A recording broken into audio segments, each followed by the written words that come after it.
Oh yeah, no big deal. I accidentally ended the broadcast, so there might have been some buffering. But I am back. I'm playing as, oh god damn, what's his name? Kagetsuma, that's his name.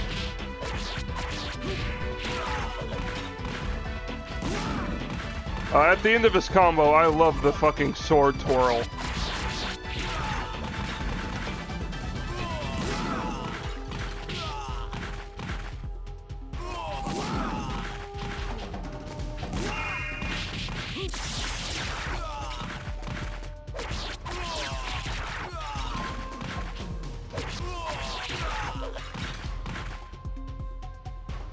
And come here, I'm gonna Zuna drop that ass. Come here. Come here, you.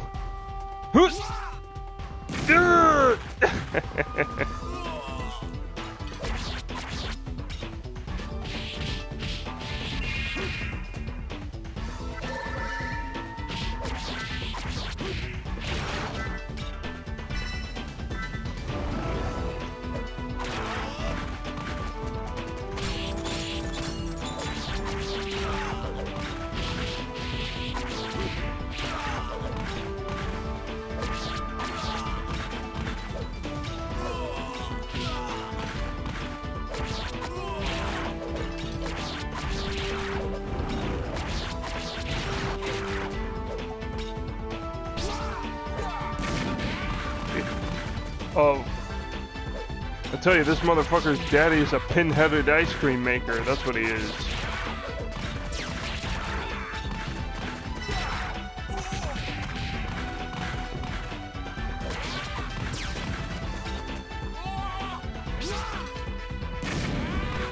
Yeah.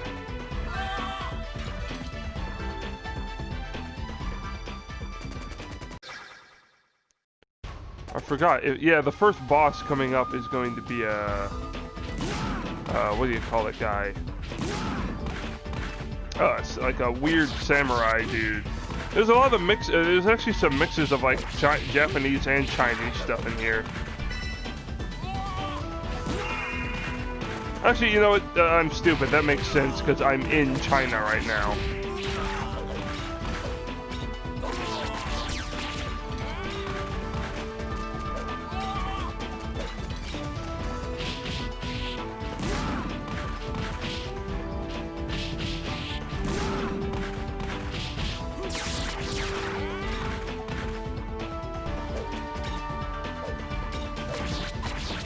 I wonder who actually owns the rights to this now, because I think SNK makes Sengoku.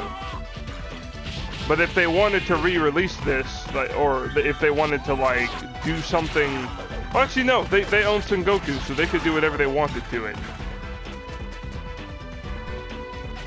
Answered my own question. Now to get it to look like to have it developed by Noise Factory is another thing, because I don't even think Noise Factory is a thing anymore.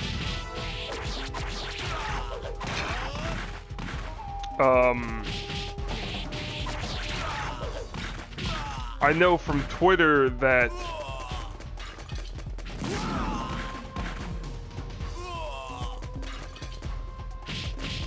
oh yeah, that guy. I wonder in terms of like narrative, how this game and the other two are connected.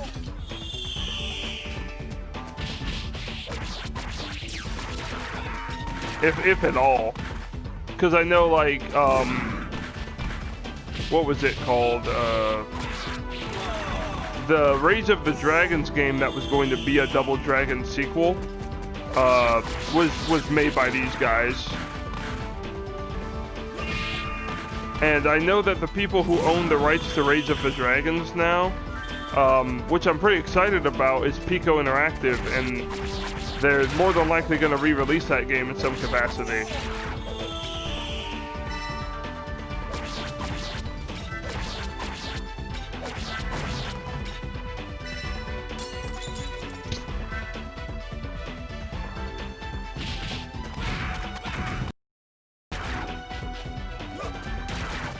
Oh shit.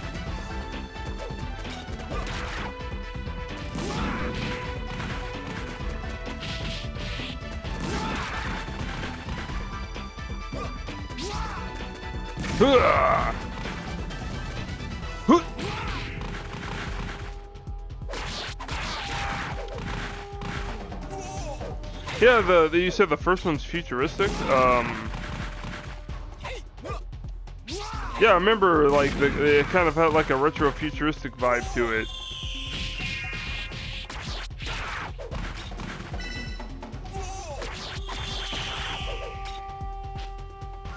But as far as I remember, SNK owns the rights to Sengoku. Unless they maybe sold them off to somebody. Nay, all I need to do is grab the rice things. Alright, well, we're gonna play us some tits. Ow!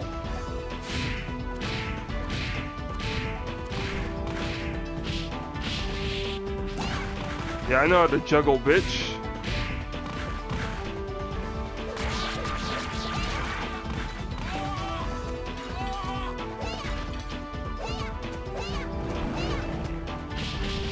You know, it's funny, there's actually a color combination in one of the King of Fighters games to make Mai look like this. I thought that was pretty interesting. What are my moves? Oh shit. Ah! It's the remnants of Spanaway! No! They truly have spun away.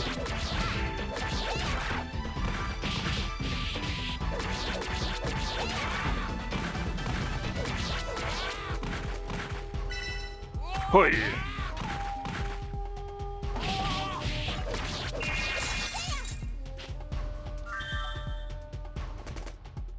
That play is some. I think this chick's name is Kaede.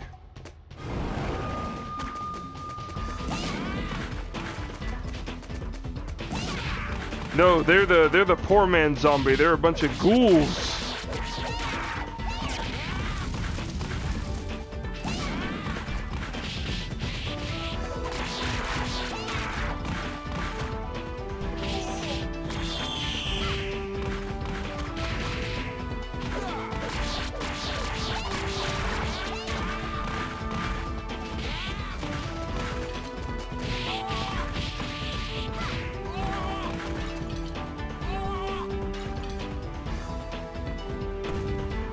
Oh yep, here comes the boss.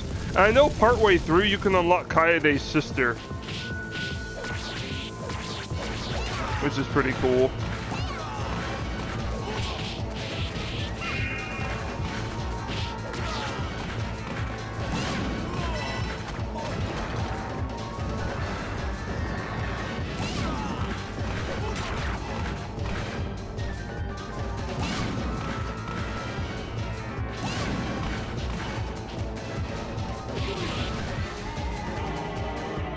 They always be begging for change.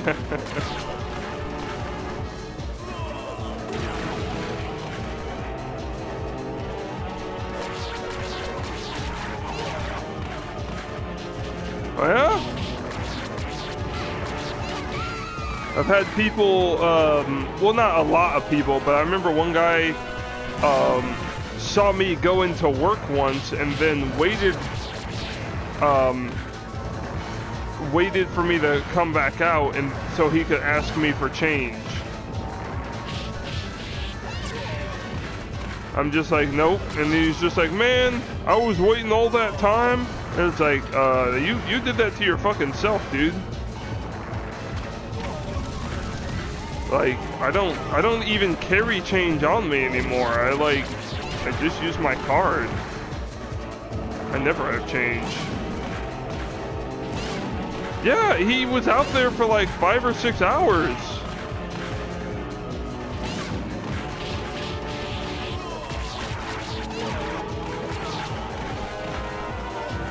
I was surprised. Because I'm like, dude, you really waited there that long? Yeah, fuck that guy.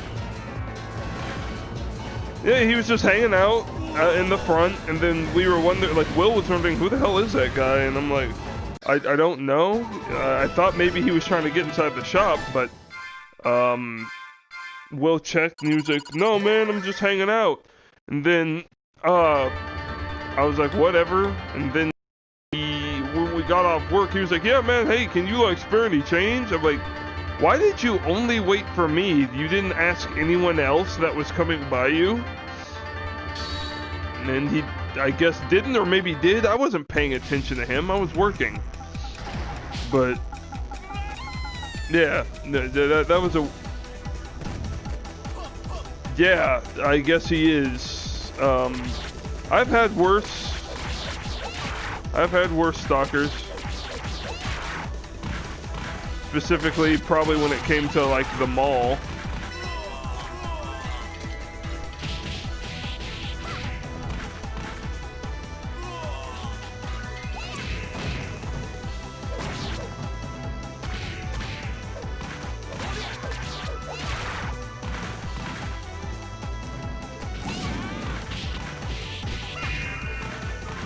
Hey, you know what's crazy? I watched this morning before I went to work. I watched Osamu Tezuka's Cleopatra. That was an interesting film.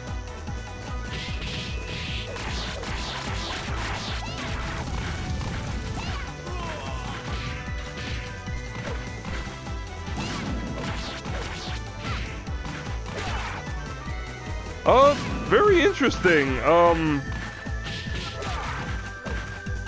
So it was like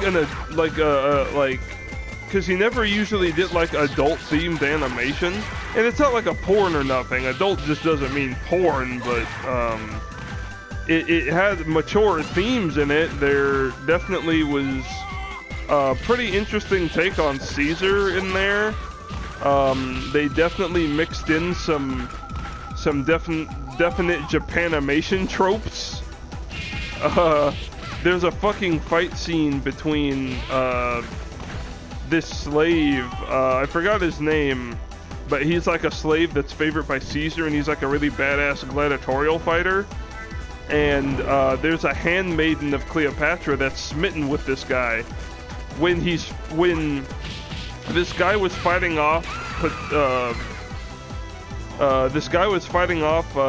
Cleopatra's uncle's soldiers, so Ptolemy or something like that. And this guy was fighting them off like it was a goddamn like Cyborg 009 fight. It was crazy. They were that fight was just nuts. How I thought it was gonna, because it was pretty subdued. And then out of nowhere, they're doing the whole, like, they run by each other. They're still. And then all of a sudden, one falls. And then they did this kind of funny thing, like, it's these joke things where, in the subtitles, it'll say, now we'll show it to you in slow motion. And then the scene would reverse. Then it would show what he did to him.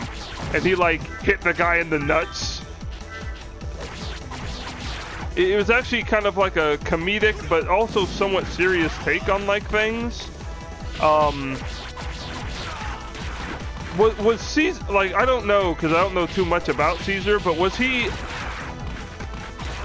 actually, like, immune, or had some sort of resistance to poison.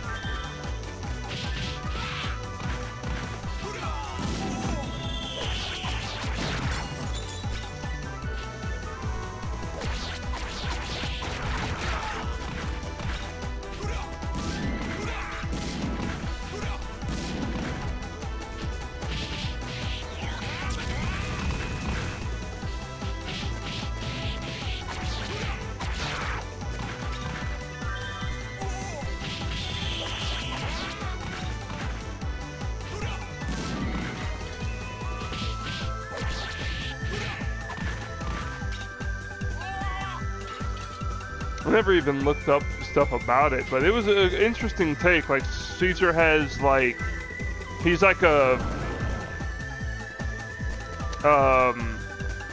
from what they were showing off Caesar to be, he was like this really cunning person, but he was like the cross between a madman and a child. So, like, he was this really smart, charismatic, like, military commander. He was always one step ahead of his like foes. It was like there was a reason people called him a god among men. He was just really crazy in terms of like his personality and how he could get people to believe in him and all this shit. But then like he had this like issue where he like growing up was really sickly. Had issues, and apparently he has dementia. He has like dementia and like bouts of hysteria, and there are times where he'd like return to a childlike state. So one minute he'd be this commanding presence, almost like Rao or something is staring down at you. Then the next minute he'd be like he's like a 3-year-old. Really innocent, really calm, really just subdued in his personality, almost like, not cowardly, but just really innocent almost. All of that commanding presence was gone, and he'd be talking to his wife, which I forgot, and then he'd treat his wife like it was almost his mom. If she was gone in the night, he'd be like, "Where are you? You know, where are you, Paranama, or whatever her name is," and she'd like cradle him like a kid. Then the next day, he'd be commanding Rome and all of his peers like nobody's business. And he wouldn't remember, apparently, what he'd be like. And then the people who liked Caesar, because they knew him for who he really was, they kept his secret. Like, kind of like his bouts of weakness or bouts of like that. They actually keep it secret. At least that's what it showed in Tezuka's version. I don't know if he's actually like that, but I would like to think he drawed upon that real part of Caesar. There's a lot of Lupin the Third humor in there, though. It's very crazy.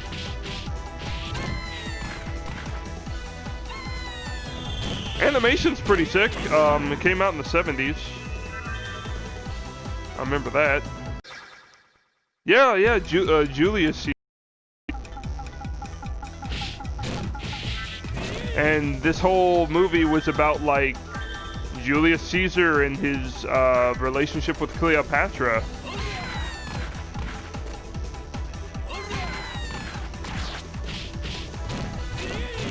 Because originally Cleopatra's supposed to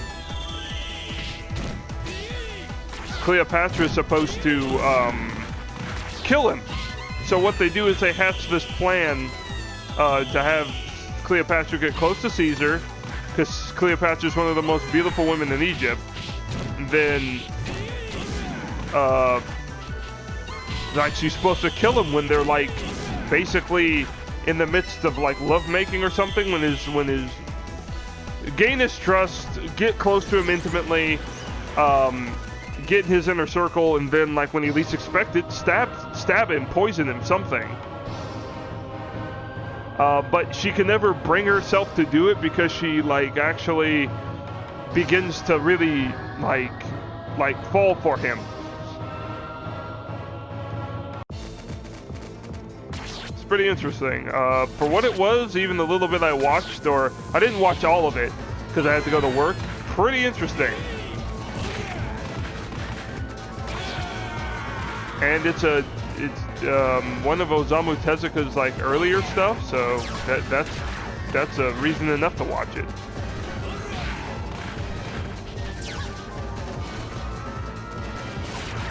Oh, you know, I'm gonna fuck this bitch up now that I'm not. Ugh! Get thrown, bitch! Hiya! Oh shit! Wait, I'm fighting Okuni. I'm gonna fight her as the sister. Hello, sister. Ow.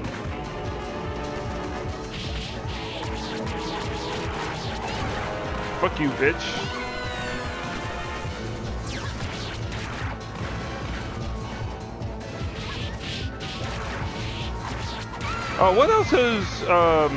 What else has Tezuka made? I know he's made a lot of stuff. I've seen his style based upon Cleopatra and how it looked. But, what else has he done? Is he the Astro Boy guy? I don't want to sound like I don't know what I'm talking about, but I'm pretty sure he's Astro Boy, right?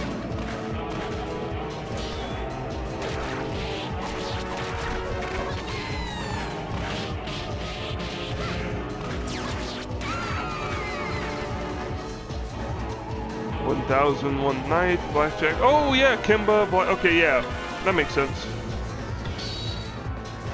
So I thought that was his style.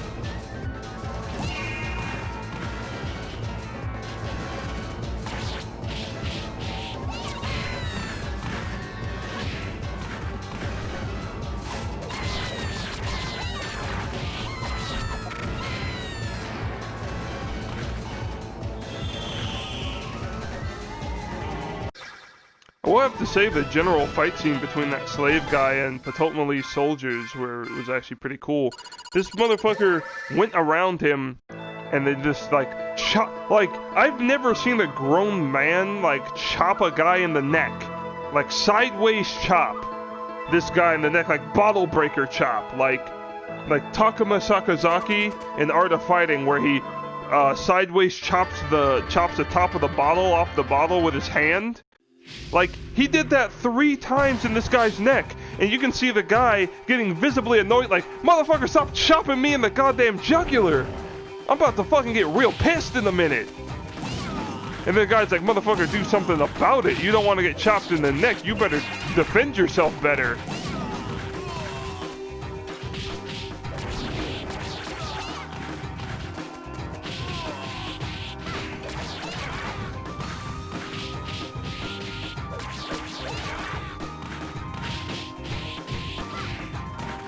Like, I've heard of,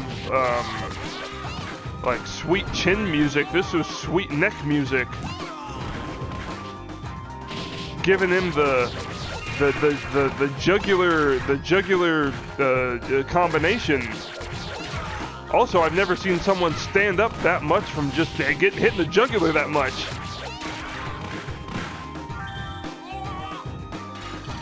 He was playing his jugular like a goddamn xylophone.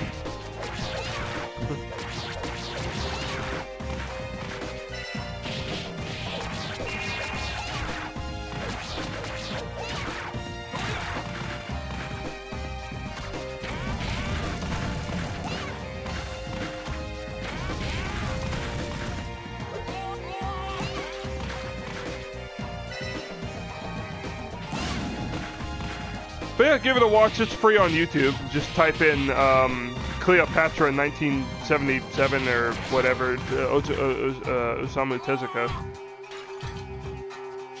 It's like an hour or something.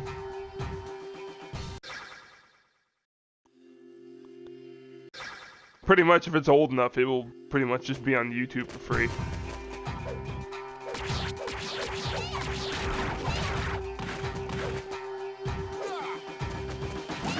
Oh, and this is cool. Yep, the Noise Factory sign in the background.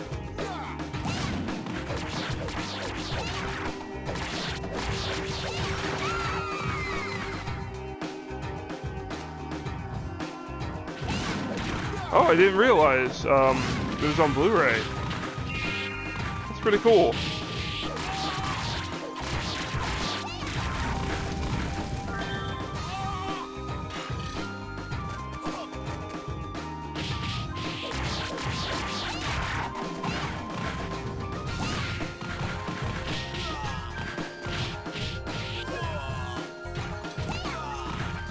Well, how about that? Fucking, it comes out in Blu-ray, and SaberSpark does a review where the thumbnail is like an adult animated film made by Osamu Tezuka. Pretty interesting. So I see this, never hear about it, watch it this morning, and then you're telling me it's also on Blu-ray. That's crazy. Maybe that's why it's gained a bit more notice.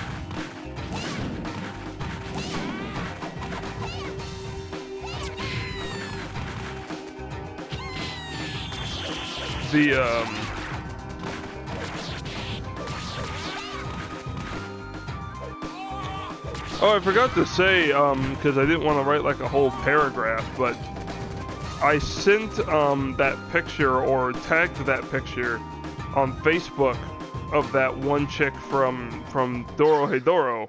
Really good anime, really short, but probably one of my favorite animes of this year.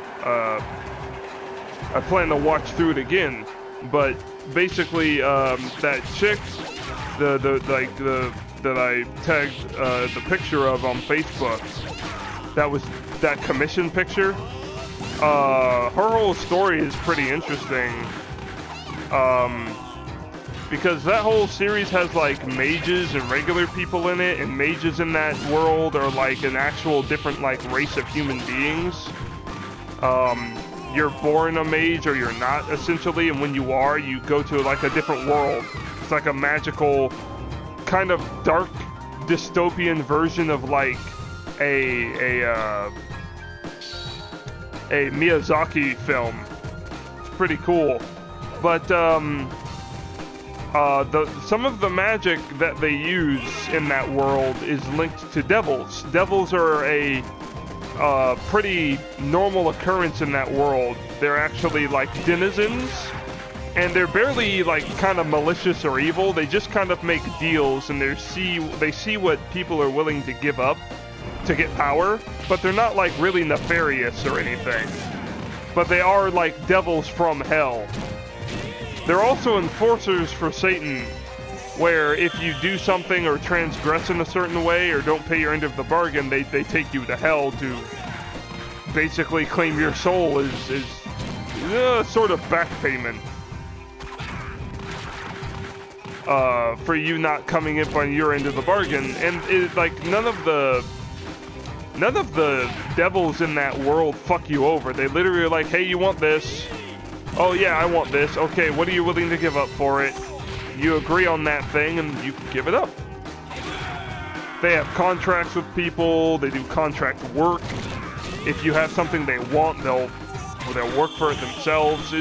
But that's one aspect of the world.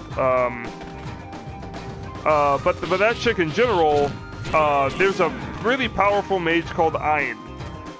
He's a person who I would say is more of an anti-hero. He's not outright evil or anything.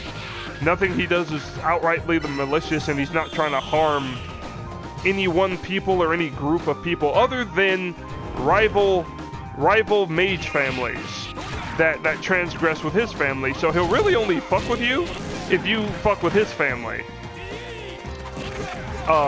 And he'll fuck you up if you become an enemy of his. It's pretty much you're done at some point. You may be able to evade him, but he has enough connections to eventually find you.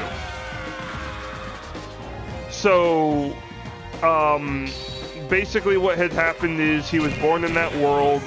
He was shown to have very low magic power or something, and the family that originally had him thought he was worthless, so it was fucked up. They threw him as a baby, like, out into the wilderness. He was on this creek as a baby, but then a mafia boss found him, like in the mage world. He found him and raised him, and he was like, oh shit, there's the infant here, and actually had mercy on the kid and raised him.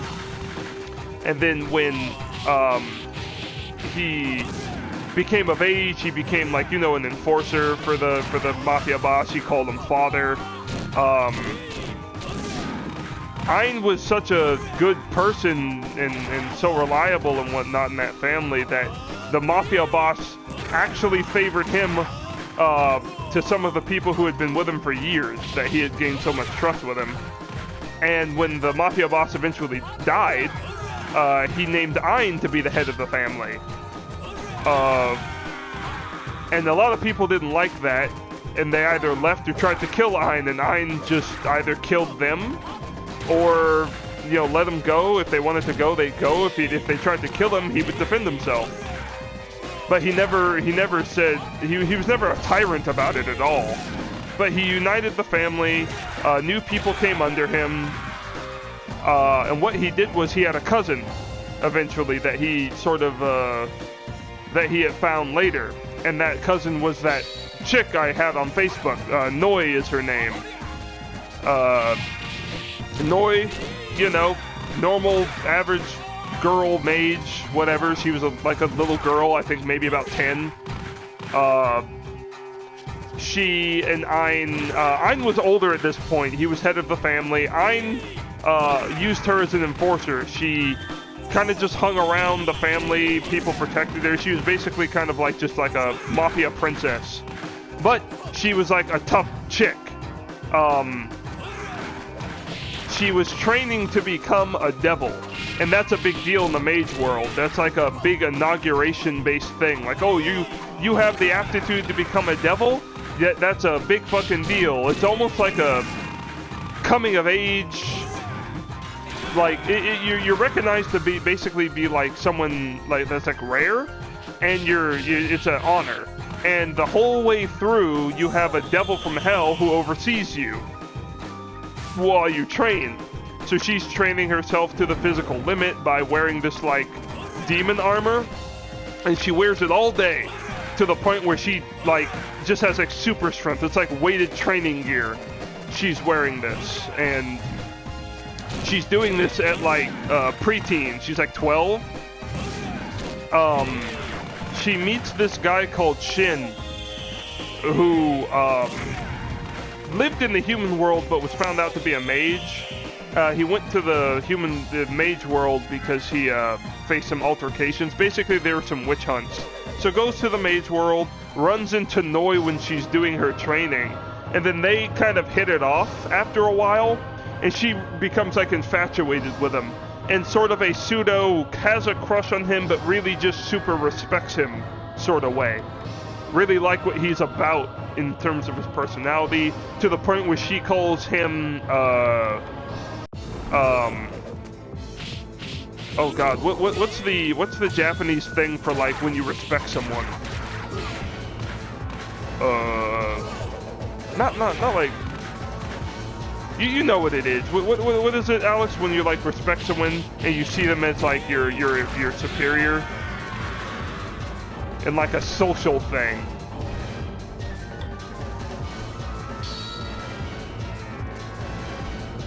Yeah. So, she calls him Shin-sama. And Shin is actually older than her, but she's definitely higher up in the... No, she does Sama. No, wait. Dono, Sama, or Kun. Yeah, she says Sama. Even though she's higher in the social ladder than him, she never looks down on Shin and sees him as the superior. But a superior in a way where Shin is like really reckless. but like he's badass. He's one of Ain's cleaners. So he's really reckless, and then she'll chastise him for that, but she'll never like really get on him about it. She'll just be like, why are you so reckless all the time? You know I worry about you, things like that. And then he's like, I know, and they're really close. And in a way, Shin actually likes Noi. He's conflicted about like his work relationship with her and maybe his other feelings. It's a whole thing, but it's played off with some nuance to a degree, but you know it's there. But yeah, she calls him Sama. What happens is there's a fucking rival mage mafia clan leader, and he tries to attack Shin and Noi when they're at like this ramen house. She's getting to the point where she's almost a devil. She has horns, she has a tail, and she's pretty small at this point. Shin is a pretty good deal older than her. I think Shin later in the series is like in his 30s, and she's in her like mid-20s. And Shin is pretty tall. He's a muscular, tall dude. So at this point, he looks down at her. She's that short. But she's no like slouch in terms of her strength, so she's almost a devil. This guy attacks them with like a bomb while they're at a ramen house, and fucks up Shin. Noi is okay. Her main magic is healing magic, but Shin's fucked up. His arm got blown off, and he's like shrapnel in his like chest. But mages are super resilient and have like kind of a semi-healing factor. So she's just like searching for Shin, like Shin-sama, are you all right? Blah blah blah blah blah, and they're trying to just like reacclimate themselves. They're trying to. She's able to get to him and heal him, and then they basically fight this dude and fight him off. She ends up saving his life because of the amount of blood loss he had, but in doing so, Noi gave up the chance to become a devil. She like missed the time she could do the ceremony, but she did it to save her like closest friend. And Shin ultimately could never do anything to repay her back, and she's like, you can pay me back by, you know, just continuing to be you. And Shin's never heard that before. He comes from like a rough upbringing, or a rough, not family life, but he's only known hardship since his parents were killed. So he's like, oh shit, no one's ever given anything to me like that. I don't even know what to do. And she gave up her chance to be a devil, so what she does in return to keep up with Shin is she respects Shin so much and his like physical acumen that she becomes fucking like crazy. She becomes like an Amazonian chick. She goes full hard into physical training like every day. She's doing crunches, she's running, she's building up her endurance. She gets to the point where when she becomes like in her mid-20s, where it's like it's now current time in the timeline, she's taller than Shin. Not too much taller, but she is the tallest character. Shin and Noi are the tallest characters in the show. She's crazy, and basically she became She-Hulk. Like, over the years of her training to make up for the fact she doesn't have, like, her devil powers anymore. And Shin and Noi usually wear, Shin wears a suit, and then this, like, custom, like, mask when he's out doing cleaning jobs. Noi decided that she was going to be a cleaner instead of one of Ain's main enforcers, so she works on the ground with Shin. Noi wears like this tracksuit and she wears a mask. Everyone in Ain's family wears some sort of custom-made mask that is made for them, usually reflective of their personality. So when Noi's wearing this tracksuit and mask, she people think that she might be a male. They don't know, but you hear her voice, and she's like, oh wait, that sounds like a female's voice, because she's just so big that you wouldn't expect it. This like half devil, half mage chick, and then during the fight with the protagonist, the protagonist knocks like her mask off, and then she's like, oh man, I'm getting excited because she loves fighting. She's like, you're actually fun to fight. What martial arts do you use? She'll be fucking asking like all these things about what you do, and if you're like a worthy opponent. She's like, oh, is that like Muay Thai? Do you know any combination holds? Anything that you could tell me to make me better? And they're like, what the fuck? And then she knocks off, and she has like all this hair. She's actually like conventionally like pretty. She has like this long hair. It's this long like white hair because she's still like part devil. And then they're just like, oh Jesus Christ, you like, that's what you look like? I thought you were a guy. And they're like, you thought I was a guy? What's wrong? What the fuck's wrong with you? And then Shin's like, well, you know, sometimes I forget you're a chick when you're wearing that. And she's like, don't say that to me. That means that really hurts coming from you, Shin-sama. Things like that. It's really funny. And then there's this funny fucking part too where Shin and Noi come back to base and they're changing into their regular clothes. One of the other enforcers sees Noi, and Noi usually, kind of like what a warrior would do, Noi has her breast taped down so that she fights easier. She takes the tape off, and they're like, what the fuck are you, a Godzilla cup?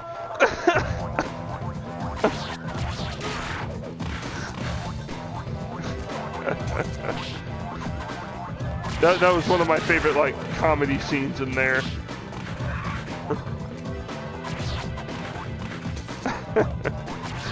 And then she's like, well, you know, when I got big, when I was a kid doing all that training, everything kind of just grew. And they're like, yeah, everything fucking grew. What is your bust is the circumference of the planet?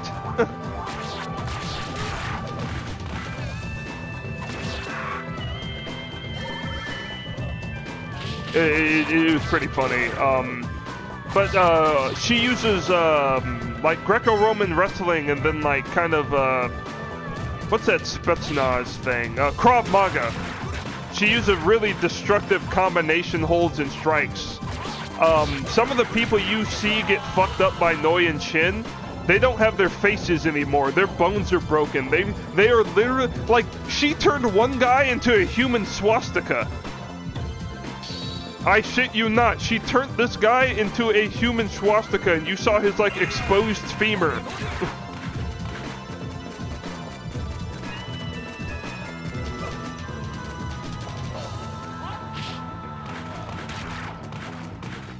Yeah, and they have, so she does hand-to-hand, and then, Shin, he, uses, like, a combination of hand-to-hand, and then like a fucking hammer, like a normal ass like hammer, the one with like the point, the hooked part that gets out nails. And the show's violent, and you can imagine what he fucking does with this hammer. That's all I can say.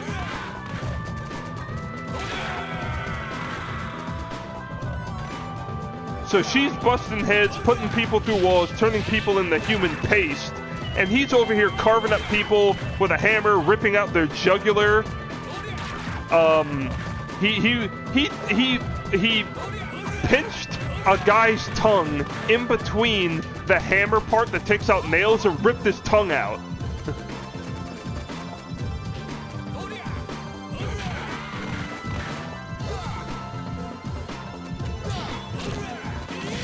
Some of the parts in this, dude, make Raid look tame. And Raid's violent, dude, and I love Raid. Raid's one of my favorite, like, action things. Some of this shit is crazy. No, yeah. And then one of these guys like tries to shank Noi, and then Noi's like, "Really, man? You like, really, bitch?" And then like slaps the guy, and his head is turned around, and he's like, "You know what? I honestly thought that stabbing would work," and then he falls over dead. Kind of like that one scene. No, yeah, like some Baki stuff, dude. Actually, very comparable to Baki violence.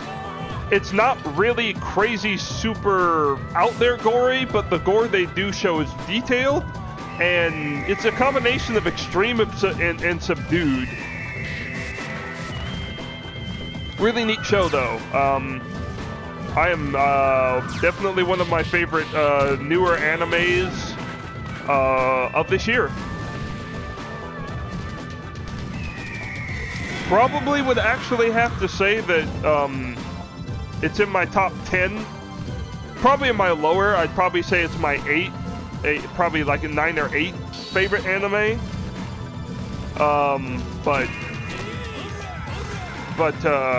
that doesn't mean that's not a mark of its quality, like in terms of it being bad. It's just there are other ones that have more synchronicity with me or have more meaning, I guess. Yeah, it's short, but it's really neat. I really liked the world and whatnot. It's only 12 episodes, but there's another 24 being made pretty soon. The whole anime,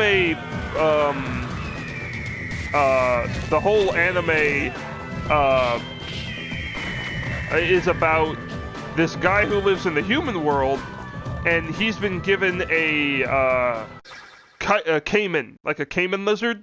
He's been given a caiman head, and that's a transmogrify spell, and only certain mages know it. So it's basically a whodunit sort of thing. They're trying to find out who gave him that head and who he was, because he doesn't have his memory. He's trying to figure out who he is. But in the meantime, what he does is he helps this other chick. Basically just like is just a general helper. Like, she helps this chick with different errands because she's the one who found him and he wanted to repay her back. And he's badass too. He has twin daggers as his like main mode of attack. He attacks like a goddamn Spetsnaz soldier. And then the chick he's with is like a highly proficient martial artist.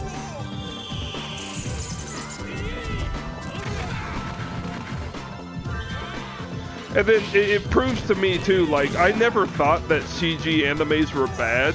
Obviously they can be done wrong, but it's a really neat CG anime. Really stylized. It goes to show you that the one for Berserk, CG anime is not bad. It's just the Berserk anime really didn't capture what people liked about Berserk, and was just really, it was really piss poor in terms of quality. It's about how you do it. It's not the fact that it was CG anime. It was just the actual quality and the time spent on it wasn't anything. And to show you a new anime, Dorohedoro was CG, and it was really good. And it was only 12 episodes. It was really just off. And it wasn't even just like the... Man, I'm just dying now. It wasn't even just the how the general feel of the show was, like the visual style. It was just like how they did characterization. It was really just off in a lot of other regards. Sucks too. It doesn't really hurt my hampering of the original series or even some of the Golden Arc stuff, but I really hope they have another go at that stuff. Maybe give it a few years, let it breathe, then come back to it fresh. No need to rush it. That anime came out in 2016, so give it a little while longer.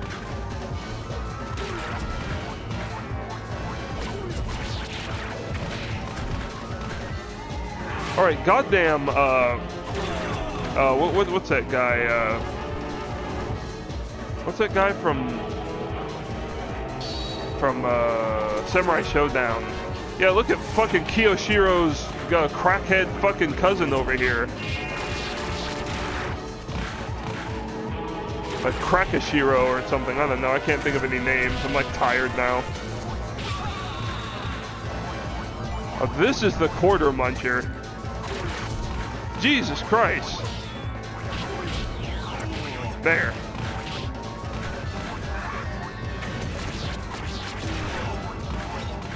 This is what I don't get. Like, you have these frogs that you can only hit with your sword attack, and it's the slowest one.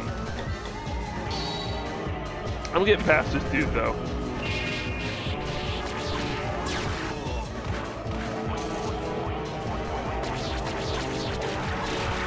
Oh yeah, this is that one chick's sister. That's right, after a while you unlock them.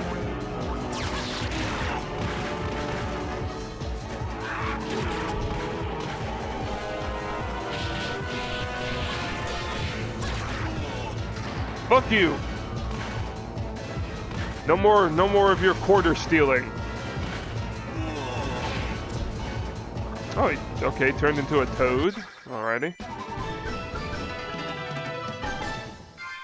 Oh.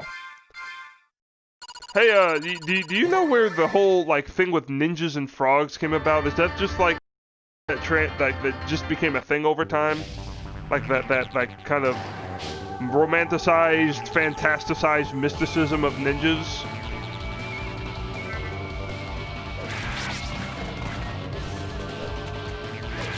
Because I know it's, like, all about, like, nature and whatnot, and then, like, I just wonder how frogs came into the picture. Not that it's not cool or nothing. I've seen it so much. It's just a thing I see now. But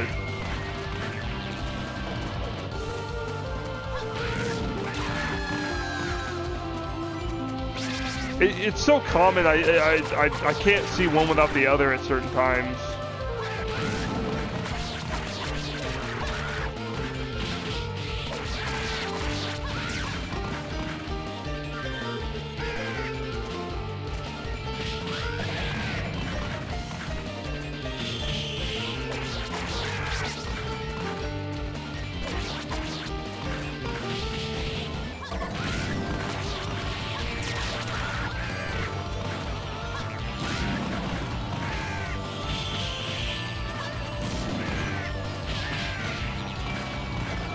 Yeah, I got these fucking Tengu fuckers, Jesus.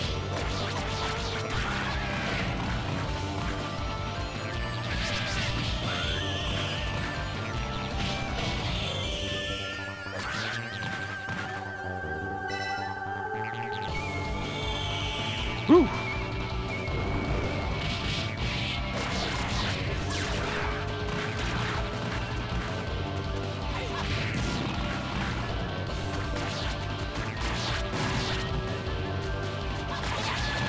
No, I wanted the burger!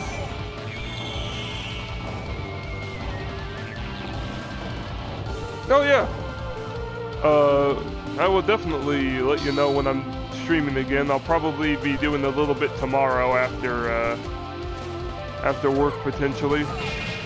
Or not tomorrow, I might take a break and just stream on Sunday.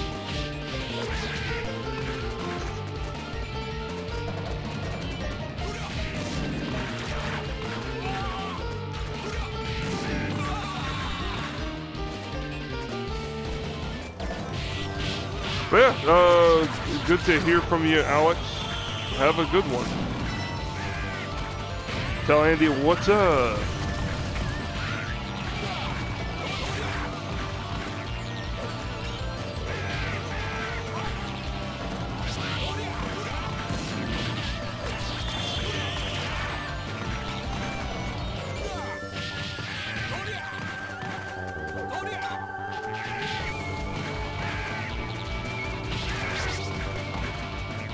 Well, I'll probably end the stream for now.